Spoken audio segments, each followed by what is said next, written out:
Price Lord. இந்த காலை வேளையில் உங்கள் எல்லாரையும் சந்திக்கிறதுல ரொம்ப சந்தோஷம். கண்களை மூடி நாம் ஜெபிக்கலாம். அன்புள்ள ஆண்டவரே, இந்த நாளுக்காக உமக்கு நன்றி செலுத்துகிறோம்.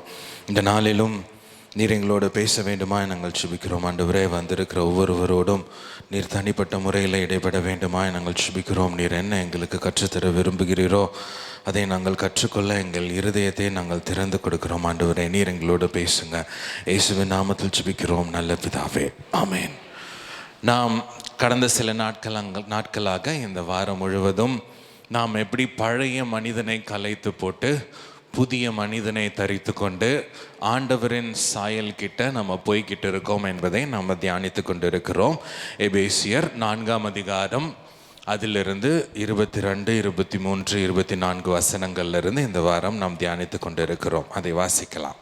அந்தப்படி முந்தின நடக்கைக்குரிய மோசம் போக்கும் இச்சைகளாலே கெட்டு போகிற பழைய மனுஷனை நீங்கள் கலைத்து போட்டு உங்கள் உள்ளத்திலே புதிதான ஆவி உள்ளவர்களாகி மெய்யான நீதியிலும் பரிசுத்தத்திலும் தேவனுடைய சாயலாக சிருஷ்டிக்கப்பட்ட புதிய மனுஷனை தரித்து கொள்ளுங்கள். இன்றைக்கு நம்ம என்ன பார்க்க போகிறோம் என்றால், பழைய மனிதனின் சுபாவமாகிய கசப்பை நாம் கலைத்து போட்டு புதிய மனிதனின் சுபாவமாகிய மன்னிப்பை நாம் தரித்து கொள்ள போகிறோம். சொல்லலாமா? எதை கலைத்து போட போகிறோம்? கசப்பை கலைத்து போட்டு மன்னிப்பை நாம் தரித்து கொள்ள போகிறோம். 2 வசனங்களை வாசிக்கலாம். எபேசியர் 4ஆம் அதிகாரம், அதே அதிகாரத்தில் 31, 32 நாம் வாசிக்கலாம். சகலவிதமான கசப்பும் கோபமும் மூர்க்கமும் கூக்குரலும் தூஷணமும் மற்ற எந்த துர்குணமும் உங்களை விட்டு நீங்க கடவது. ஒருவருக்கொருவர் தயவாயும் மன உருக்கமாயும் இருந்து கிறிஸ்துவுக்குள் தேவன் உங்களுக்கு மன்னித்தது போல நீங்களும் ஒருவருக்கொருவர் மன்னியுங்கள். எப்படி? ஆண்டவராகிய இயேசு மன்னித்தது போல நம்ம ஒருவருக்கொருவர் மன்னிக்கணும். ஆண்டவராகிய இயேசு மன்னித்தது எப்படின்னு நம்ம பார்க்க போகிறோம். இதே வசனத்தை திரும்பி இன்னொரு இடத்துல எழுதியிருக்காரு பாருங்க, பவுல். கொலோசியர் 3ஆம் அதிகாரம் 13ஆம் வசனத்தை நாம் வாசிக்கலாம். ஒருவரை ஒருவர் தாங்கி ஒருவர் பேரில் ஒருவருக்கு குறை உண்டானால் கிறிஸ்து உங்களுக்கு மன்னித்தது போல ஒருவருக்கொருவர் மன்னியுங்கள். குறைவு உண்டானால் கிறிஸ்து உங்களுக்கு மன்னித்தது போல ஒருவருக்கொருவர் மன்னியுங்கள். இன்றைக்கு நாம் கசப்பை பற்றி பார்த்து கொண்டிருக்கிறோம். கசப்பு, நேற்று பார்த்த கோபம், கடுமையான வார்த்தைகள் எல்லாவற்றையுமே ஆண்டவராகிய இயேசு சிலுவையிலே நமக்காக நம் சார்பாக ஏற்றுக்கொண்டார். நாம் எடுத்துக்கொள்ளவோ நாம் சுமக்க வேண்டிய அவசியம் கிடையாது. கசப்பு என்பது ஒரு விஷம் மாதிரி. விஷத்தை பார்த்துருக்கீங்களா? விஷம் உடம்புக்குள்ளே இருந்துச்சுன்னா நம்ம சுகமாக இருக்க முடியாது. சில பேருக்கு கம்பளி பூச்சி கடிக்கும், சில பேருக்கு அவங்களுக்கு என்ன கடிச்சிருக்குன்னே தெரியாது. சாயங்காலம் அரிக்கும், உடம்பெல்லாம் வீங்கிடும், கால் கை எல்லாமே வீங்கிடும், என்னன்னே தெரியாது. ஆனால் டாக்டரை போய் பார்த்தீங்கன்னா உங்கள் உடம்புல விஷம் இருக்குது, அது எப்படி வந்திருக்குன்னு தெரியல. ஒரு வேளை நீங்கள் ஏதாவது மீன் சாப்பிட்ருப்பீங்க, அந்த மீன் மூலியமாக வந்திருக்கலாம். இல்லைன்னா ஏதாச்சும் கம்பளி பூச்சி கடிச்சிருக்கும், குலவி கடிச்சிருக்கும், அதனால வந்திருக்கும். அந்த விஷம் உங்கள் உடம்பை விட்டு போகிற வரைக்கும் உங்கள் உடம்பு சுகமாக இருக்காது. தினந்தோறும் அரிக்கும், தினந்தோறும் உடம்புல வீக்கம் நிறைய காணப்படும். உங்களை பார்க்க பிடிக்காது. அந்த மாதிரி தான் இந்த விஷம். என்ன விஷம் அது? கசப்பு எப்படி நமக்கு வந்திருக்கும்? எல்லார்கிட்டையும் கசப்பு இருக்கும், அதாவது கொஞ்சமாவது இருக்கும், ஒரு சைடில் ஏதாச்சும் ஒன்று இருக்கும் பாருங்க. எப்படி வந்திருக்கும் அப்படின்னா, யாராவது ஒருத்தவங்க நம்மளை காயப்படுத்தி இருப்பாங்க. அது ரொம்ப நாளாக அந்த காயம் இருக்குது, அவங்க மன்னிப்பும் கேட்கல, நம்மளும் மன்னிக்கல, ரொம்ப நாளாக அது நம்ம மைண்டில் இருந்துக்கிட்டே இருக்குது. அதனால என்ன ஆகுது? அந்த சுகமாகாத அந்த காயத்தினால நமக்குள்ள ஒரு கசப்பு. ரொம்ப நாள் கோவத்தில் இருந்திருப்போம். யாராவது ஒருத்தவங்க நம்மள்கிட்ட காசு வாங்கியிருப்பாங்க, நம்ம நகையெல்லாம் அடகு வச்சு காசு கொடுத்துருப்போம். அவங்க தூக்கிட்டு துபாய் போயிருப்பாங்க, இன்னைக்கு வரைக்கும் வந்திருக்க மாட்டாங்க, இன்னைக்கு வரைக்கும் நமக்கு எதுவும் சொல்லியிருக்கவும் மாட்டாங்க. நம்ம இப்படி பண்ணிட்டாங்களே, இப்படி என்னை ஏமாத்திட்டாங்களே, நம்ம கோபத்தில் இருந்து வருஷக்கணக்காக இருந்து நம்ம மனசில் ஒரு பெரிய கோபம் மற்றும் கசப்பும் ஏற்பட்டு இருக்கு. உங்களுக்கு யாராவது துரோகம் பண்ணியிருக்கலாம், யாராவது வீண் பழிகள் செலுத்தி இருக்கலாம், அநியாயம் யாராவது செஞ்சிருக்கலாம், யாருமே அந்த காயம், உங்களுக்கு ஏற்பட்ட காயத்திற்கு மன்னிப்பு கேட்காம ரொம்ப உங்கள் முன்னாடியே ரொம்ப வித்தியாசமாக நடந்துக்கிறதுனால உங்களுக்கு ஒரு வேளை கசப்பு ஏற்படுத்திருக்கலாம். ஆனால் இந்த கசப்பு அப்படின்னு பார்த்தீங்கன்னா எப்படி எந்த மாதிரி ஒரு டெஃபினேஷன், ஒரு அர்த்தத்தை நம்ம கொடுக்கலாம் அப்படின்னா, உங்கள் கோபம், உங்களுக்குள்ளே வர கோபம் உங்களுக்குள்ளேயே இருந்து உங்கள் இதயத்தில் வேரூன்றிருச்சு. புரியுதுங்களா நான் சொல்கிறது? கோபம் வந்தது, அந்த கோபத்தை நீங்கள் எடுத்து போடல, கோபம் இருந்து இருந்து இருந்து உங்கள் ஆழ் மனசுக்குள்ளே வேர் போட்டுருச்சு. அந்த வேர் போட்ட கோபம் தான் கசப்பாக மாறிடுச்சு. அது எப்படி வேணா இருக்கலாம். அது யார் மூலயமா வந்திருக்கலாம்? குடும்பம் மூலயமா வந்திருக்கலாம், உங்கள் நண்பர்கள் மூலமாக வந்திருக்கலாம், ஒருவேளை சபையில் யாராவது காயப்படுத்தி இருந்திருக்கலாம், இல்லை உங்கள் பக்கத்து வீட்டார் காயப்படுத்தி இருக்கலாம், ஒருவேளை சில நீங்கள் எதிர்பார்த்த எதிர்பார்ப்புகள் உங்களுக்கு கிடைக்காததுனால நீங்கள் பயங்கரமாக காயப்பட்டு இருந்திருக்கலாம். ஆனால் இந்த காயம் இல்லை கசப்பு ரொம்ப ரொம்ப விஷத்தன்மை வாய்ந்தது, ரொம்ப ரொம்ப கொடியது. ஒரே ஒரு வசனத்தை வாசிக்கலாம். அது எவ்வளோ கொடியதுன்னா, உங்ககிட்ட இருந்து பக்கத்துலேயும் பரவும், உங்ககிட்ட இருந்து உங்கள் குடும்பத்தார் மத்தியிலையும் உங்கள் கசப்பு வந்து பரவும். எபிரேயர் 12:15 வாசிக்கலாம். ஒருவனும் தேவனுடைய கிருபை இழந்து போகாதபடிக்கும் யாதொரு கசப்பான வேர் முளைத்தெழும்பி கலக்கம் உண்டாக்குகிறதினால் அநேகர் தீட்டுப்படாதபடிக்கும். நிறைய பேர் தீட்டுப்படுறதுக்கு வாய்ப்பு இருக்கு. எப்போ உங்களுக்குள்ள ஒரு கசப்பு இருக்கும் பொழுது நிறைய பேர் உங்களை சுற்றி இருக்கிறவங்களும் காயப்படுறதுக்கு வாய்ப்பு இருக்கு. இந்த கசப்பு நன்மையானவைகளை செய்யாது, ரொம்ப தீமையானதை உங்களுக்கு செய்யும். ஏன்னா அது ஒரு விஷம். உங்களுக்குள்ள ஒரு விஷயம் இருக்குன்னா நீங்களும் சந்தோஷமாக இருக்க முடியாது, உங்கள் பக்கத்தில் இருக்கவங்களையும் நீங்கள் சந்தோஷமாக வச்சுருக்க முடியாது.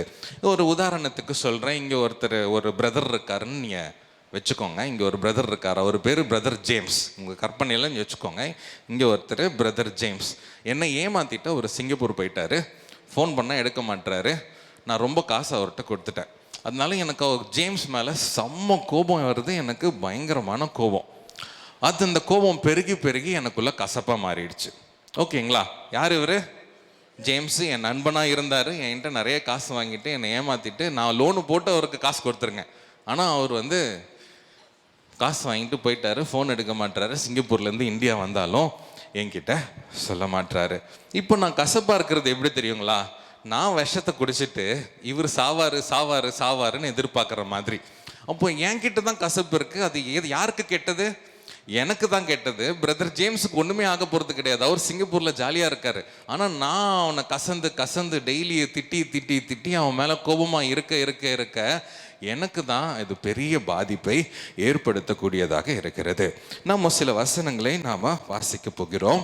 இந்த கசப்பு நமக்குள்ளே இருக்கிறதுனால நமக்கும் தேவனுக்கும் இருக்கிற உறவும் கெட்டு போகும். பாருங்க, நம்மளால ஒழுங்கா ஜெபிக்க முடியாது, ஒழுங்கா ஆண்டவரோட நேரத்தை தெளிவா நம்மளால ஆண்டவர்கிட்ட பேச முடியாது.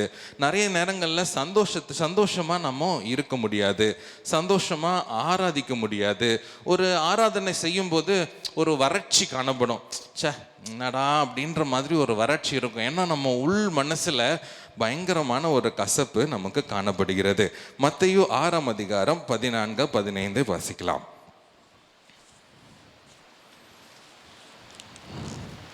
மத்தேயு 6. மனுஷருடைய தப்பிதங்களை நீங்கள் அவர்களுக்கு மன்னித்தால் உங்கள் பரமபிதா உங்களுக்கும் மன்னிப்பார். மனுஷருடைய தப்பிதங்களை நீங்கள் அவர்களுக்கு மன்னியாதிருந்தால் உங்கள் பிதா உங்கள் தப்பிதங்களையும் மன்னியாதிருப்பார். எவ்வளோ அவசியம் பாருங்க. அவங்க செய்கிற தப்பை நம்ம மனசுக்குள்ளேயே வைக்கிறத தாண்டி, கசப்பை உருவாக்குறதை தாண்டி நம்ம மன்னிக்கிறது ரொம்ப ரொம்ப ரொம்ப ரொம்ப அவசியம். அப்போதான் நமக்குள்ளே இருக்கிற விஷயம் வெளியே போகும், நம்ம சந்தோஷமாக இருக்க முடியும்.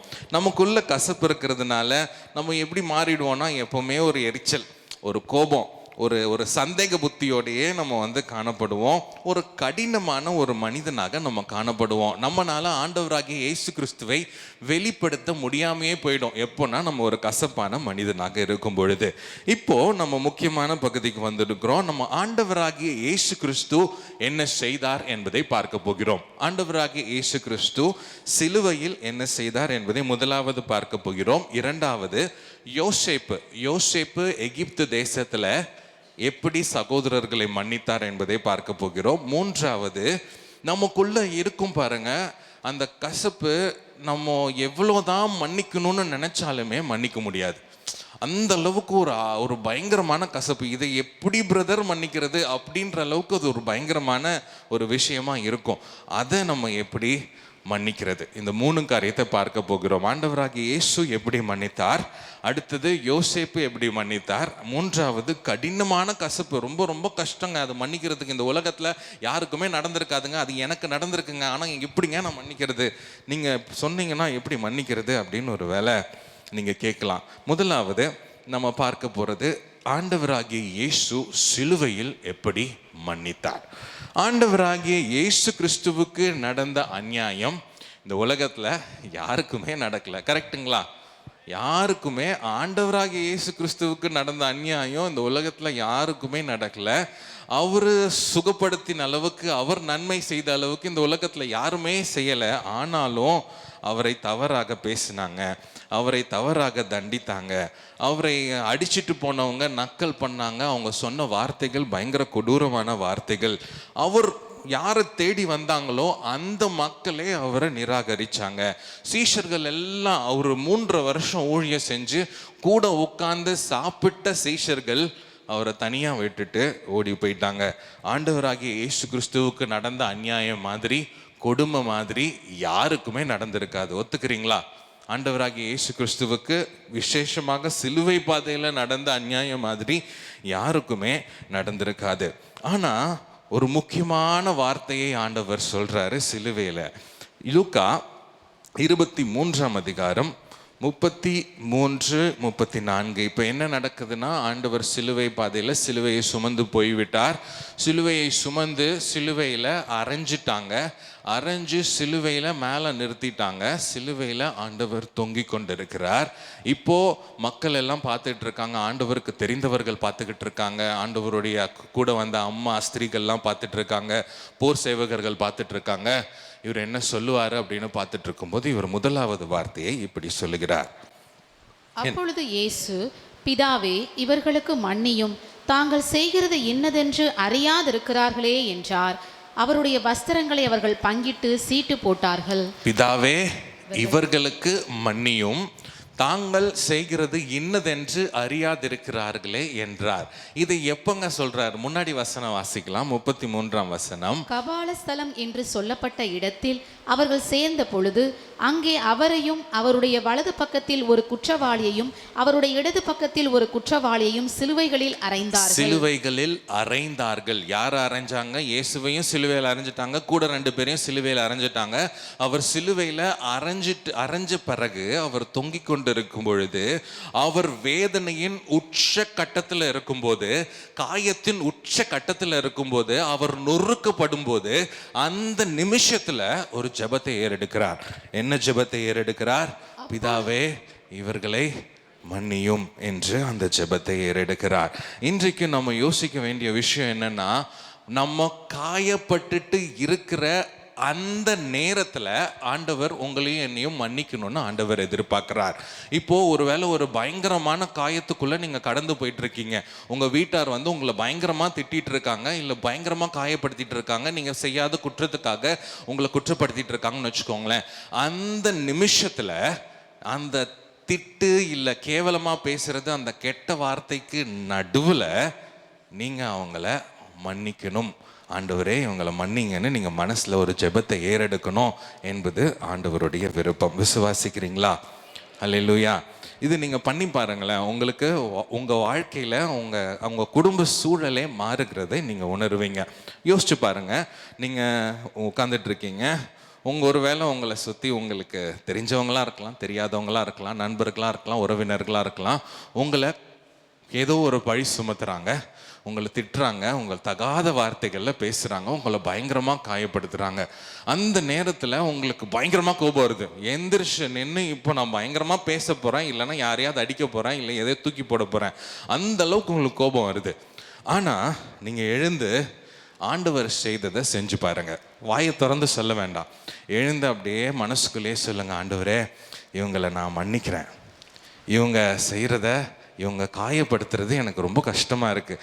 ஆனால் இந்த நிமிஷத்தில் இந்த காயங்களின் நடுவில், இந்த பிரச்சனைக்கு நடுவில் நான் இவங்களை மன்னிக்கிற ஆண்டவரே, எனக்கு மன்னிக்கிறதுக்கு நீங்கள் உதவி செய்யுங்க அப்படின்னு சொல்லி பாருங்க. அந்த சண்டைக்கு நடுவில் ஆண்டவரின் சமாதானமான பிரசன்னம் உங்கள் வீட்டில் வரும். அங்கே உங்களை சுற்றி இருக்கிறவங்க அப்படியே ஒரு 2 நிமிஷத்தில் டக்குன்னு அமைதியாயிடுவாங்க. எப்படி அமைதியானாங்க அப்படின்னு உங்களுக்கே தெரியாது. ஏன்னா அந்த இடத்துல ஆண்டவர் கடந்து வந்துட்டார். நீங்கள் ஏறெடுத்த அந்த ஜெபத்தினால நீங்கள் மன்னிங்க ஆண்டவரே அப்படின்னு சொன்ன அந்த ஜெபத்தை ஆண்டவர் மதித்து உங்கள் மத்தியில் அவர் உங்களுக்கே தெரியாத ஒரு சமாதானம் உங்கள் உள்ளத்தில் நிரப்பும். உங்கள் சுற்றி இருக்கிறவங்கலாம் அப்படியே டக்கு டக்கு டக்கு டக்குன்னு என்னமோ ஒரு பட்டன் அமுத்தின மாதிரி அப்படியே டக் டக் டக் டக்குன்னு எல்லாம் அமைதியாயிடுவாங்க. அந்த இடத்துல ஒரு சமாதானம் காணப்படும். இதை நான் செஞ்சுருக்கேங்க. நீங்கள் செஞ்சு பாருங்கள். உங்கள் வீட்டில் ஒரு வித்தியாசமான சமாதானம் இது வரைக்கும் நீங்கள் பார்த்துருக்கவே மாட்டீங்க. அந்த சமாதானம் உங்கள் வீட்டில் நிரப்புகிறதை நீங்கள் பார்ப்பீங்க. எப்படி? இதை ஆண்டவர் நமக்கு சிலுவையில் கொடூரமான மனிதர்கள் மத்தியில் ரொம்ப பெரிய அநியாயம், இந்த உலகத்தில் நடக்கக்கூடாத அநியாயம் நடந்துட்டு இருக்கும்போது அவர் சொன்ன முதல் வார்த்தை, பிதாவே இவர்களை மன்னியும். ஸோ நீங்களும் நானும் அதை செய்யும் பொழுது ஆண்டவர் உங்கள் மத்தியில் வருவார். இது சாதாரணமாக யாரும் செஞ்சிட முடியாதுங்க. இது சாதாரணமாக ஒரு சாதாரண மனிதனால் செய்ய முடியாத ஒரு காரியம். தெய்வீக பலன் உங்களுக்குள்ளே வரும்போது நீங்கள் அதை செய்வீங்க. அந்த மாற்றத்தை உங்களால் உணர முடியும். உங்களுக்குள்ள தேவனின் பலன் வரும். அப்பொழுது நீங்கள் செய்யும்போது அங்கே ஒரு மாற்றம் நிச்சயமாகவே கண்டிப்பாக நடக்கும். இரண்டாவது, ஆண்டவராகிய இயேசு கிறிஸ்து மன்னிக்கிறார். யாரை மன்னிக்கிறார் பாருங்க. அந்த சிலுவையில் அறைந்தவர்கள் இவர்கிட்ட மன்னிப்பு கேட்டாங்களா? ஆண்டவரே நீங்கள் அவன் தெரியாமல் அடிச்சிட்டோம், ஆண்டவரே எங்களை மன்னிங்க இப்படின்னு கீழே இருந்து சொன்னாங்களா? யாராச்சும் ஏதாச்சும் ஒரு வார்த்தை சொன்னாங்களா? மன்னிப்பே கேட்காத இந்த இஸ்ரவேல் ஜனங்களையும் இந்த ரோம போர் செய்வர்களையும் ஆண்டவர் மன்னிக்கிறார். சில நேரங்களில் நாமோ மன்னிப்பு கேட்கறதுக்காக காத்திருக்கிறோம். சரி, என்ன அவன் காயப்படுத்திட்டு போயிட்டான், அவன் என்னைக்கு மன்னிப்பு கேட்குறான்னு பார்ப்போமா அப்படின்னு நம்ம சில நேரங்களில் வெயிட் பண்ணுறோம். கரெக்டு தானுங்களா? உண்மை தானா? என்னை இவர் காயப்படுத்திட்டார், என் கணவர் காயப்படுத்திட்டார், என் மனைவி காயப்படுத்திட்டாங்க, இன்னைக்கு சாயங்காலம் வரும்போது என்னை மன்னிப்பு கேட்குறாரான்னு பார்ப்போம் அப்படின்னு நம்ம வெயிட் பண்ணிட்டு இருக்கோம். மன்னிப்பு கேட்கலன்னு வச்சுக்கோங்களேன், அந்த கோபம் அப்படியே இருக்குது, அந்த கசப்பு உள்ளவே இருக்குது. அது வேரூன்றி பெரிய கசப்பாக மாறுது. ஆனால் ஆண்டவர் செஞ்சதை நம்ம செய்யணும்னு நிச்சயமாக எதிர்பார்க்குறார். என்ன எதிர்பார்க்குறார்? அந்த மன்னிப்பு கேட்காத காவலர்களை மன்னித்தது போல நீங்கள் மன்னிப்பு கேட்கணும்னு வெயிட் பண்ணணும்னு அவசியமே இல்லை. அவங்க மன்னிப்பே கேட்கலனாலும் நீங்கள் மன்னிக்கணும்னு ஆண்டவர் எதிர்பார்க்குறார். விசுவாசிக்கிறீங்களா? அல்லேலூயா.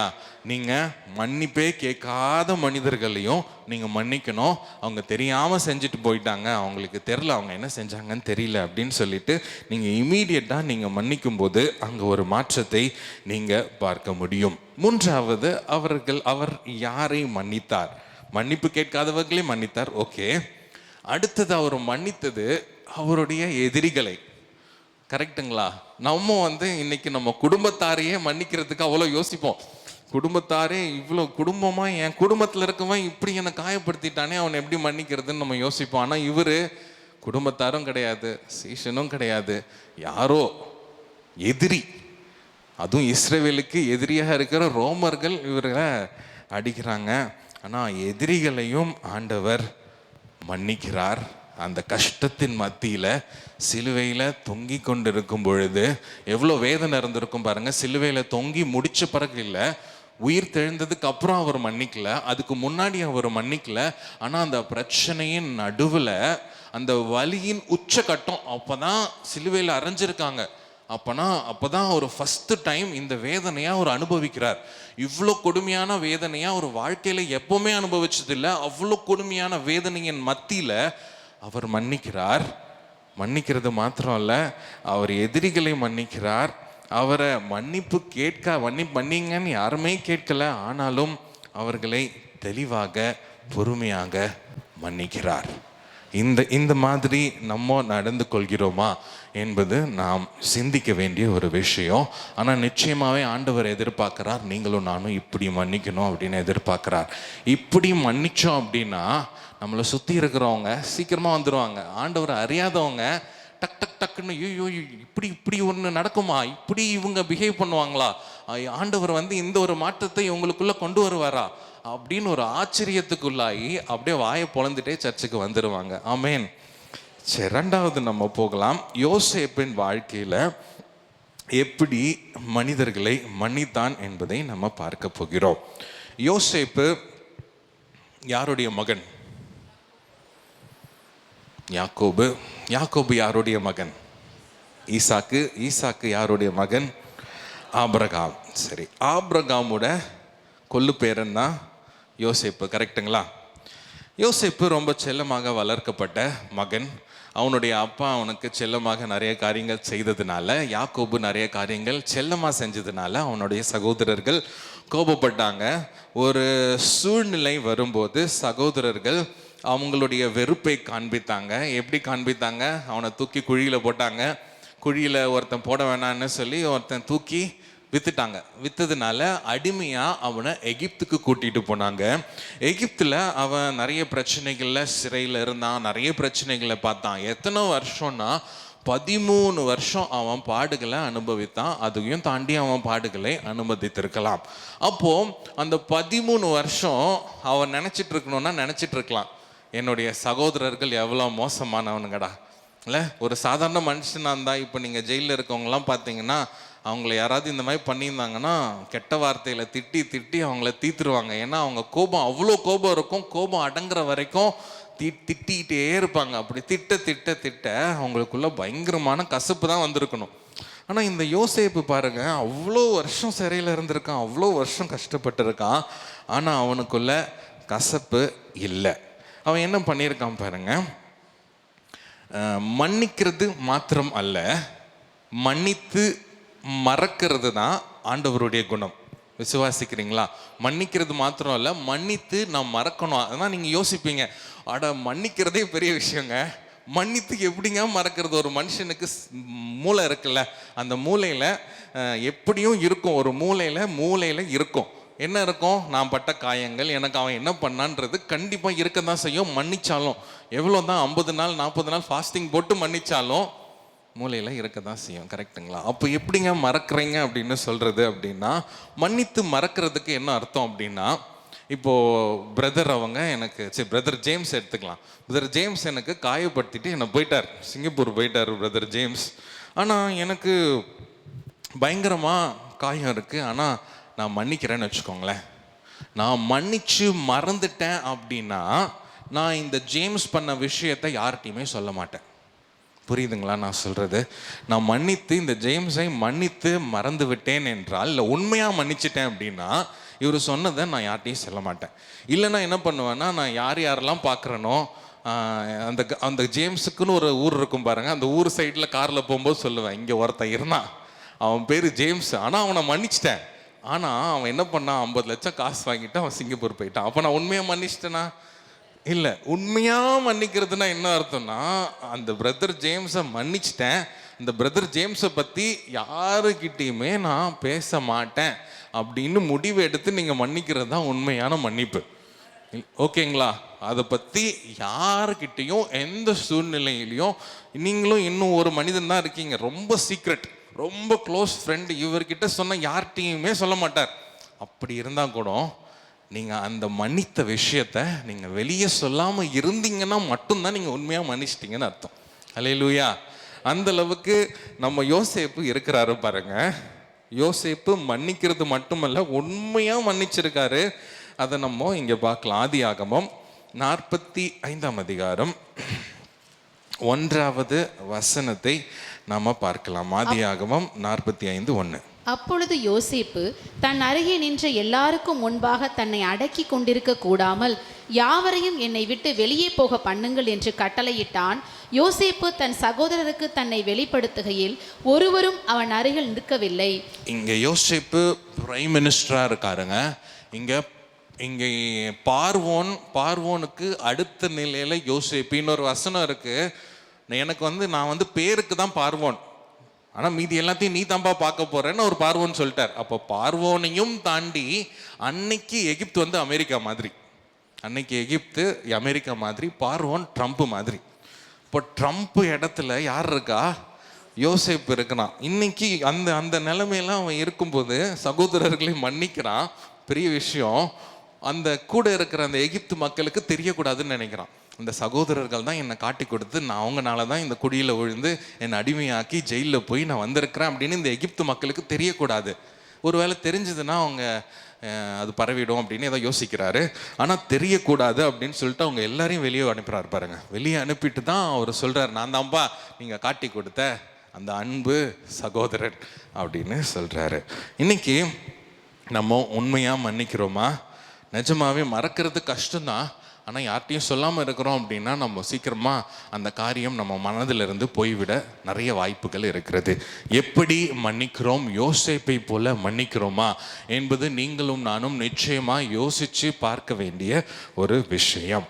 அடுத்தது, இந்த யோசேப்பு நினச்சிருந்தா என்ன வேணால் பண்ணியிருக்கலாம். கரெக்டுங்களா? இந்த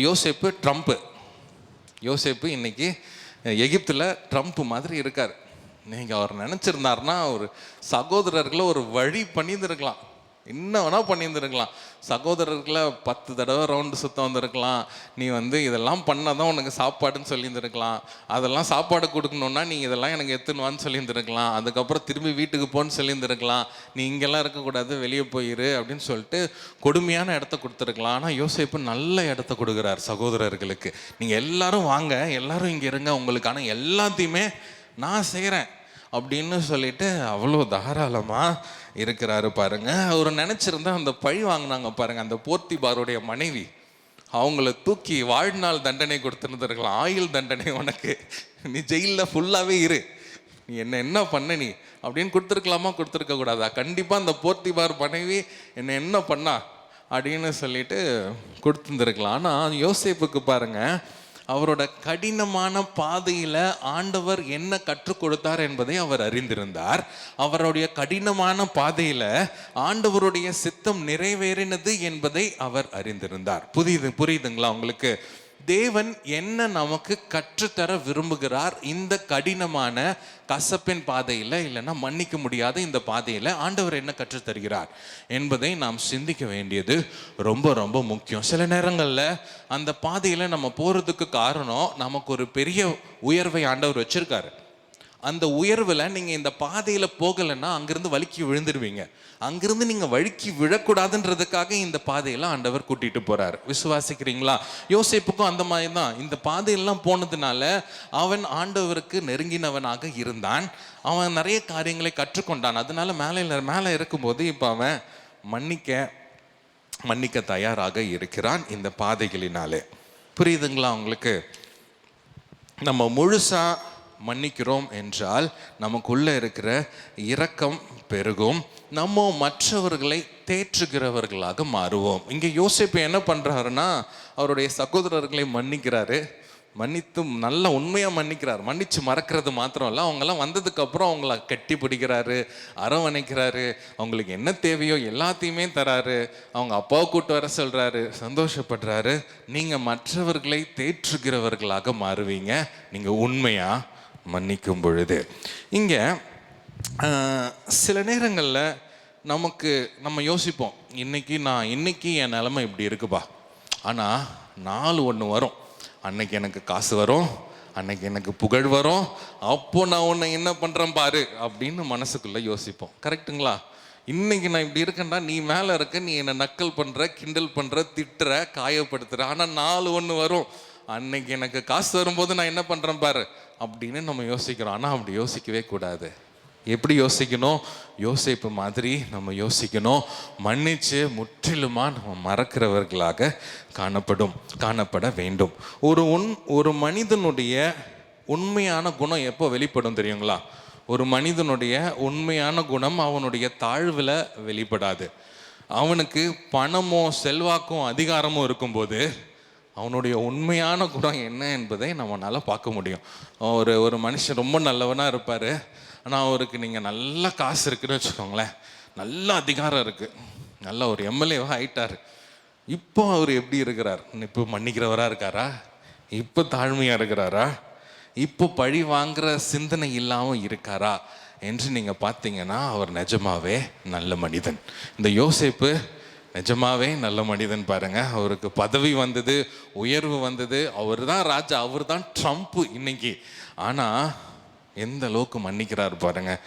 மன்னித்து மறந்து அரவணைக்கிற ஒரு யோசேப்பாக அவர் காணப்படுகிறார். இன்றைக்கு நீங்களும் நானும் ஆண்டவர் அப்படி இருக்க வேண்டும் என்று ஆண்டவர் விரும்புகிறார். எப்படி? உண்மையா மன்னிக்கணும். யோசேப்பை போல மன்னித்து மறக்கணும். நம்மளுக்கு பணம் வந்தாலும், காசு வந்தாலும், பேர் வந்தாலும், புகழ் வந்தாலும் நம்மளுடைய குணம் மாறவே கூடாது. பணமோ செல்வாக்கும் அதிகாரமோ நம்மளை மாற்றவே கூடாது. விசுவாசிக்கிறீங்களா? ஹல்லேலூயா. அடுத்ததாக மூன்றாவது நம்ம யோசிக்கலாம், பிரதர் இதெல்லாம் எனக்கு கரெக்டு தான், ஆனால் என்னோட நிலைமை ரொம்ப மோசம், எனக்கு என்னால் மன்னிக்கவே முடியாது, எனக்கு என்ன நடந்ததுன்னு உங்களுக்கு தெரியாது, யார்கிட்டையும் சொல்லவும் முடியாது, அந்த அளவுக்கு நான் காயப்பட்டிருக்கேன், எனக்கு நடந்தது இந்த உலகத்தில் நடந்திருக்காது, ஆண்டவராக இயேசு கிறிஸ்துவுக்கும் நடந்திருக்க வாய்ப்பு இல்லை அப்படியும் நீங்கள் சொல்லலாம். அந்த அளவுக்கு கொடுமையான நேரங்கள் உங்கள் வாழ்க்கையில் இருக்கலாம், கொடுமையான காயங்கள் இருக்கலாம், கொடுமையான பழிவாங்கும் எண்ணம் இருக்கலாம். ஆனால் ஆண்டவர்கிட்ட நீங்கள் வரும்பொழுது ஆண்டவர் உங்களுக்கு உதவி செய்வார். நிச்சயமாக நீங்கள் அந்த மனிதர்களை மன்னிக்க முடியும். உங்கள்கிட்ட இருக்கிற கசப்பை நிச்சயமாக நீங்கள் இறக்கி வைக்க முடியும். ஒரு பாட்டு நீங்கள் கேள்விப்பட்டிருக்கீங்களா? மன்னியுங்கள் என்று சொன்னவரே மன்னிக்கும் இதயம் தாரும். கேட்டிருக்கீங்களா? ஓகே, நான் அந்த ஒரு 2 லைன் பாடி காட்டலான்னு நினைக்கிறேன். அப்போ உங்களுக்கு பாட்டு ஞாபகம் வருதான்னு பார்ப்போம். மன்னியுங்கள் என்று சொன்னவரே மன்னிக்கும் இதயம் தாரும். மன்னியுங்கள் என்று சொன்னவரே மன்னிக்கும் இதயம் தாரும். மன்னிக்கும் இதயம் தாரும். மன்னிக்கும் இதயம் தாரும். மன்னிக்கும் இதயம் தாரும். மன்னிக்கும் இதயம் தாரும். மன்னியுங்கள் என்று சொன்னவரே மன்னிக்கும் இதயம் தாரும். யார் எழுதின பாட்டு? என்னங்க? மோஎன்சி லாஸ்ரஸா? அவர் எழுதின பாட்டு தான். அவருக்கு யாரோ ஒரு மனிதர் பயங்கரமாக காயப்படுத்திட்டாங்களா, பயங்கரமான காயம். இது எப்படி ஆண்டவரே மன்னிக்கிறது அப்படின்னு அவர் யோசிச்சுட்டு உட்காந்துட்டு இருக்கும்போது இந்த பாட்டை ஆண்டவர் கொடுத்தாராம். என்ன? மன்னியுங்கள் என்று சொன்னவரே மன்னிக்கும் இருதயம் எனக்கு கொடுங்க ஆண்டவரே அப்படின்னு சொன்னாராம். நீங்களும் நானும் ஒரு வேளை யோசிக்கலாம், ஆண்டவரே எனக்கு மன்னிக்கிறது ரொம்ப கஷ்டமாக இருக்கு ஆண்டவரே அப்படின்னு நீங்கள் யோசிச்சிங்கன்னா நீங்கள் போக வேண்டிய முதல் இடம் சிலுவைக்கு அடியில். உங்கள் ஜெப அறைக்குள்ளே போயிட்டு நீங்கள் எங்கே முட்டி போட்டு ஜெபம் பண்ணீங்களோ அங்கே போய் உடனே முட்டி போடுங்க. உடனே முட்டி போட்டு ஆண்டவரே எனக்கு மன்னிக்கும் இருதயத்தை கொடுங்கப்பா அப்படின்னு சொல்லிட்டு நீங்கள் ஜெபம் பண்ணோம்.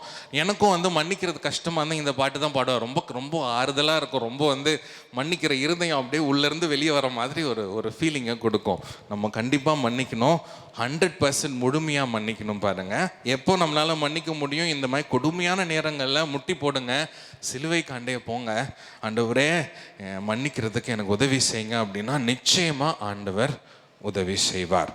அப்புறம் இன்னொன்று பண்ண வேண்டும் பாருங்க, ஆண்டவரே அந்த மனிதனை ஆசீர்வதிங்க ஆண்டவரே என்று நீங்கள் ஜெபிக்க வேண்டும். மன்னிக்கிறதுக்கு உதவி செய்வார், அந்த மனிதனுக்காகவும் நீங்கள் ஜெபிக்கணும். யார் அந்த மனிதன்? அந்த காயப்படுத்தின, உங்களால் மன்னிக்கவே முடியாதுன்னு சொன்ன அந்த மனிதனுக்காக நீங்கள் முட்டியில் இருக்கும்போது நீங்கள் ஜெபம் பண்ணிவிட்டு வெளியே வரணும்.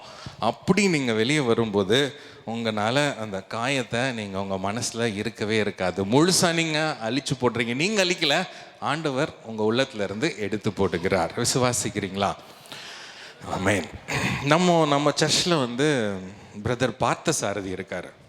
இவங்க எல்லாருக்கும் தெரியும் தானே அவர்? ஓகே. அவர் கூட பாஸ்டருக்கு உடம்பு சரியில்லாமல் இருக்கும்போது காவேரி ஹாஸ்பிட்டலில் நானும் அவரும் டீ குடிக்க கீழே போவோம். ஒரு 2-3 தடவை ஒன்றா சேர்ந்து டீ குடிக்கிறதுக்கு கீழே போவோம். அப்போ வந்து எனக்கு ரொம்ப நாளாக அவர்கிட்ட கேட்கணுன்னு ஆசை. என்னென்னா, அவர் யாராவது காயப்படுத்திட்டாங்க அப்படின்னா அவர் ஒரு 2 நிமிஷம் தான் கொஞ்சம் அமைதியாக இருப்பார். அதுக்கப்புறம் டக்குன்னு நார்மல் ஆகிடுவார். அது நடந்ததே தெரியாத அளவுக்கு நார்மலாக நடந்துப்பார். எனக்கு பார்க்கும்போது ஆச்சரியமாக இருக்கும். என்னடா ஒரு குழந்தை மாதிரி ஒரு 2 நிமிஷத்தில் எதுவுமே நடக்காத மாதிரி நடக்கிறாரு. அப்போ நான் அவர்கிட்ட கேட்டேன், ஆனால் நான் பார்த்துருக்கேன் இந்த மாதிரி யாரோ காயப்படுத்துவாங்க, செம்மையாக காயப்படுத்துகிறாங்கன்னு எனக்கு தெரியும்.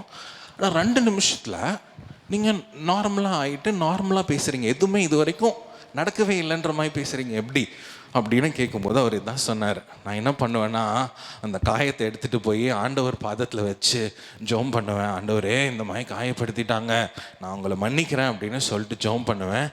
அவங்களையும் ஆசீர்வதிச்சு ஜெபம் பண்ணுவேன். ஆண்டவர் அந்த காயத்தை ஒரே செகண்டில் முழுசாக ஆண்டவர் எடுத்து போட்டுருவார் அப்படின்னு சொல்லிட்டு பார்த்தசாதி பிரதர் சொன்னார். இன்றைக்கி உங்களுக்குள்ள காயங்கள் இருக்கலாம், ஆறாத காயங்கள், நீங்காத காயங்கள், பல வருடமாக இருந்த காயங்கள் இருக்கலாம். ஆனால் முட்டி போடுங்க, முட்டி போட்டு ஆண்டவருடைய சிலுவை கண்டையில் நீங்கள் ஒப்பு கொடுத்து ஜெபிக்கும் போது அந்த காயத்தை ஆண்டவர் எடுத்து போடுவார். அந்த காயத்தை எடுத்து போட்டு உங்களை சமாதானத்தினால ஆண்டவர் நிரப்புவார். உங்களுக்குள்ள புரியாத சந்தோஷம் உங்களை நிரப்பும். அதுக்கு தான் நம்ம ஆண்டவர் அதை கொடுக்கறதுல ஆண்டவர் வந்து ரொம்ப விசேஷமான ஒரு மனிதன். யாருக்குமே கிடைக்காத சந்தோஷத்தை உங்களுக்கு கொடுப்பார், யாருக்குமே கிடைக்காத சமாதானத்தை உங்களுக்கு கொடுப்பார். அது அவர்னால மட்டும்தான் முடியும். அவருக்கு தான் தெரியும் எப்படி உங்கள் உள்ளத்தை நிரப்பணும்னு. நீங்கள் அவர்கிட்ட போகும்போது ஆண்டவர் நிச்சயமாகவே இதை அவர் செய்து முடிப்பார். நம்ம மன்னிக்க வேண்டியது ரொம்ப ரொம்ப அவசியமாக இருக்கிறது. நம்ம கடைசிக்கு வந்துட்டோம். உங்கள் உள்ளத்தில் என்ன கசப்பு இருக்குது என்பதை நீங்கள் யோசிச்சு பாருங்கள். யார் எந்த வருஷத்தில் பல வருஷம் முன்னாடி காயப்படுத்தினாங்களா, இல்லை நேற்று காயப்படுத்தினாங்களா, ஏதோ ஒரு கசப்பு மன்னிக்க முடியாததுனால இருக்கும். ஆனால் அந்த கசப்பை நீங்கள் எடுத்து போடும்போது, நீங்கள் மன்னிக்கும் போது உங்களுக்கு நீங்களே கொடுக்கிற அது ஒரு பெரிய பரிசு. உங்களுக்கு நீங்களே கொடுக்கிற ஒரு பெரிய பரிசு என்னன்னா, மற்றவர்களை நீங்கள் மன்னித்து நீங்கள் சந்தோஷமாக வாழ்கிறது உங்களுக்கு நீங்களே கொடுக்குற ஒரு பெரிய பரிசு. ஏன்னா உங்களுக்குள்ளே இருக்க விஷயத்தை நீங்கள் எடுத்து வெளியே போடுறீங்க. அதுக்கு ஆண்டவரும் உதவி செய்கிறார். ஆண்டவர் உங்களுக்குள்ளே இருக்கிற விஷயத்தை எடுத்து வெளியே தூக்கி போடுகிறார். அடுத்தது ஒரு சில 2 வசனங்களை நாம் வாசிக்கலாம். மத்தேயு 18:21-22. அப்பொழுது பேதுரு அவரிடத்தில் வந்து, ஆண்டவரே, என் சகோதரன் எனக்கு விரோதமாய் குற்றம் செய்து வந்தால் நான் எத்தனை தரம் மன்னிக்க வேண்டும்? 7 தரம் மட்டுமோ என்று கேட்டான். அதற்கு இயேசு, 7 தரம் மாத்திரம் அல்ல, 770 தரம் மட்டும் என்று உனக்கு சொல்லுகிறேன். அதற்கு இயேசு 7 தரம் மாத்திரம் அல்ல, 770னா என்ன அர்த்தம்? 77 நம்ம சும்மா 1008 தடவை அப்படின்னு சொல்கிறோம்ல, அந்த மாதிரி சொல்லியிருக்காரு. அப்போனா நம்ம எவ்வளோ தடவைனாலும் மன்னிச்சுட்டே இருக்கணும். அதுதான் ஆண்டவர் சொல்ல வர்றார். 1 தடவை 2 தடவை, எத்தனை தடவை பிரதர் மன்னிக்கிறதுனா 1008 தடவைக்கும் மேலே மன்னிச்சுட்டே இருக்கணும். அதுதான் ஆண்டவர் நம்ம கிட்டேருந்து எதிர்பார்க்கிறார். மார்க் 11:25 வாசிக்கலாம். நின்று ஜெபம் பண்ணும்போது ஒருவன் பேரில் உங்களுக்கு யாதொரு குறை உண்டாயிருக்குமானால் பரலோகத்தில் இருக்கிற உங்கள் பிதா உங்கள் தப்பிதங்களை உங்களுக்கு மன்னிக்கும்படி அந்த குறையை அவனுக்கு மன்னியுங்கள். உங்களுடைய ஜெபம் கேட்கப்பட வேண்டும் என்றால் நீங்கள் என்ன பண்ணணும்? அவரை மன்னிக்கணும். ஆண்டவர் இயேசு எப்படி நம்மளை மன்னிக்கிறாரோ அதே போல் நாம் மற்றவர்களை மன்னித்தாதான் நம்மளுடைய ஜெபம் கேட்கப்படும். இந்த மன்னிப்பு என்கிற ஒரு விஷயம் கிறிஸ்தவ வாழ்க்கையில் ரொம்ப ரொம்ப அடிப்படை. பாருங்க, அடிப்படை ஸ்ட்ராங்காக இருக்கணும். நம்ம சர்ச்சோட பேஸ்மெண்ட் ஸ்ட்ராங்காக இருக்கணும். கரெக்டுங்களா? நம்ம பேஸ்மெண்ட் வந்து நிறைய தூண் போட்டிருக்காங்க. அந்த தூணுக்கு அடியிலெல்லாம் போய் பார்த்தீங்கன்னா இவ்வளோ பெரிய ஒரு பேஸ்மெண்ட் இருக்கும். இவ்வளோ பெரிய சிமெண்ட் இவ்வளோ ஹைட்டில் இருக்கும். அடியில் போய் பார்த்தீங்கன்னா இவ்வளோ ஹைட்டில் அந்த செவுறு வரைக்கும் இருக்கிற பெரிய ஒவ்வொரு தூணுக்கு அடியிலையும் இது வரைக்கும் இருக்கும். இது வரைக்கும் பெரிய பேஸ்மெண்ட் போட்டிருக்காங்க. ஏன் அப்படின்னா அப்போ தான் மேலே மேலே கட்ட முடியும். இந்த கிறிஸ்தவ வாழ்க்கையில நம்ம வளர வேண்டும் என்றால், ஆண்டவரின் சாயலாக மாற விரும்புறீங்க அப்படின்னா, ஆண்டவருக்கு கிட்ட போகணும் அப்படின்னா, ஆண்டவரை இன்னும் அதிகமாய் நான் தெரிந்து கொள்ள வேண்டும் என்றால், இந்த மன்னிப்பு நிச்சயம் அவசியம். எப்படி மன்னிக்கணும்? ஆண்டவராகிய இயேசு பிரச்சனைக்கு நடுவில், காயத்துக்கு நடுவில், கொடூரமான விஷயத்துக்கு நடுவில் மன்னித்தது போல நீங்களும் நானும் மக்களை, மனிதர்களை மன்னிக்கணும். யோசேப்பு எப்படி மன்னித்து மறந்தானோ அந்த மாதிரி நம்ம மன்னிக்கணும். ஒருவேளை மன்னிக்கவே முடியல அப்படின்னா ஆண்டவர்கிட்ட கேளுங்க, கண்டிப்பாக டெஃபினட்டாக ஆண்டவர் வந்து உதவி செய்வார். இந்த நம்ம பாடின பாடலையும் பாடி பாருங்க, டெஃபினட்டாக ஆண்டவர் உங்களுக்கு மன்னிக்கிறதுக்கு உதவி செய்வார். உங்கள் உள்ளத்தில் இருக்க காயங்கள், உங்கள் உள்ளத்தில் இருக்கிற கஷ்டங்கள் எல்லாவற்றையும் எடுத்து போடும். சில நேரங்களில் நம்ம மன்னிச்சிருப்போம். ஒருவேளை நம்ம பேசிகிட்டு இருக்கும்போதே நீங்கள் மன்னித்திருக்கலாம். இல்லை நீங்கள் நான்லாம் முன்னாடியே மன்னிச்சிட்டேன் பிரதர், எப்பயோ மன்னிச்சிட்டேன், அதெல்லாம் நான்லாம் எனக்கு எந்த காயமும் இல்லை, எனக்கு எந்த கசப்பும் இல்லை அப்படின்னு ஒரு வேலை சொல்லலாம். ஆனால் சில நேரங்களில் நம்ம என்ன மன்னிச்சிருந்தாலும் அந்த காயம் இருக்கு பாருங்க, அவங்க ஏற்படுத்தி விட்டு போன காயம் நம்மளை வந்து கஷ்டப்படுத்தும். ஆனால் இன்னைக்கு நம்ம ஜெபம் பண்ணும்போது ஆண்டவர் அந்த காயத்தையும் ஆண்டவர் எடுத்து போடுவார். ஹல்லேலூயா. நம்ம எழுந்து நின்று நாம் ஜெபிக்கலாமா? நம்ம ஒப்பு கொடுத்து ஜெபிக்கலாம். ஆண்டவரே, எனக்கு ஒரு சுகத்தை கொடுங்க, என் காயம், என் கசப்பு எல்லாவற்றையும் நீங்கள் எடுத்து போடும்படியாக நான் ஜெபிக்கிறேன் ஆண்டவரே அப்படின்னு சொல்லி நம்ம கேட்க போகிறோம். எல்லாரும் எழுந்து நிற்கலாம்.